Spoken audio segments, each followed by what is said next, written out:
and welcome once again to Wellness Mantra, co-presented by True Care Clinic and Vasayoga Singapore. I'm your host, Dr. Harshal Andar. Today we are talking about hypertension, or in a layman's term, high blood pressure. Hypertension is the leading preventable cause of premature death worldwide. When you visit the doctor, he has a small instrument which just looks like a thermometer in a box, and he attaches a band to your hand and starts pumping a small balloon. He then reads off a number which sounds like a fraction. That basically is a reading of two types of blood pressure.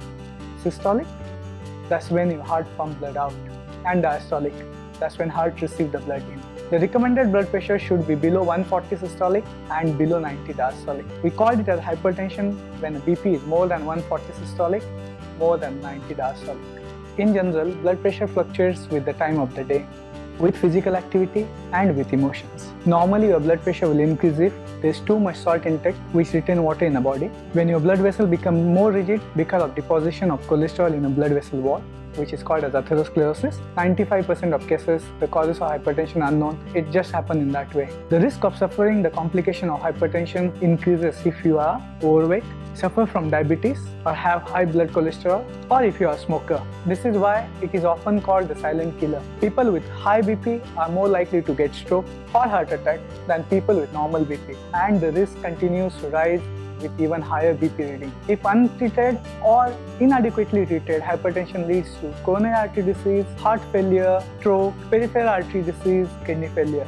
There is still hope for those with hypertension to monitor and improve their condition. Let's visit our resident yoga guru, Mr. Manoj Thakur, for some exercise that you can do to help with hypertension. Namaste. Today we are here to learn yoga for hypertension or high blood pressure.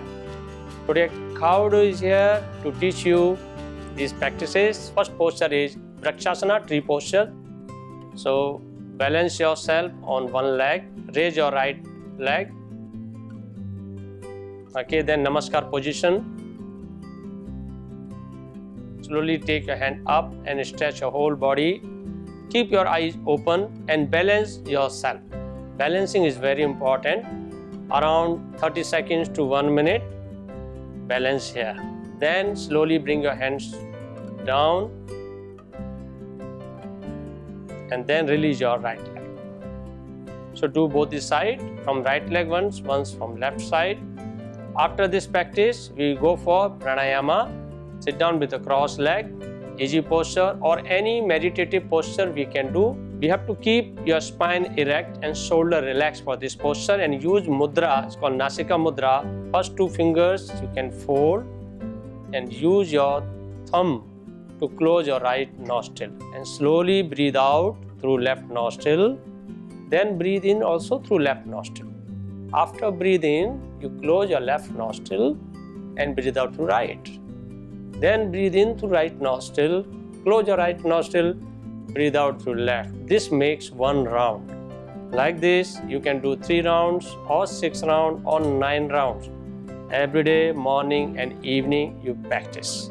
So Nadi Siddhi Pranayama is very good to balance our nervous system. Right nostril represents sympathetic nervous system. Left nostril represents parasympathetic nervous system. All the problems happens because of imbalance of the nervous system. So this pranayama, if you practice 4 times in a day, morning before breakfast, then before lunch, before dinner, and before sleeping. If you can practice every day 4 times in a day, you see the big difference in you. And second practice is Vrikshasana, tree posture, and that is a balancing posture. So all the balancing postures are good to prevent hypertension or high blood pressure. So try every day and see you next week. If you are diagnosed with hypertension, your doctor will examine you and help you work out your personal target blood pressure. It is important that you take your antihypertensive medicine as prescribed by doctors regularly. Home monitoring of blood pressure should be done regularly. Treatment of hypertension is lifelong. Taking regular medication is important, as non-compliance will give rise to high blood pressure and leads to fatal complications. It is essential to complement the medication with healthy lifestyle. Modifying your lifestyle in the following way will greatly help you. maintain a low fat in your diet, reducing salt intake in your diet, aim to keep your body weight ideal, and exercising at least 30 minutes a day for 3 to 4 times a week. Stop smoking, avoid or minimize alcohol intake, avoid stress. Prevention is always better than cure, so maintain a healthy lifestyle today and you can avoid all the complications. Until next time, remember, your health is in your hand, and this is your wellness mantra, co-presented by True Care Clinic and Vasa Yoga Singapore.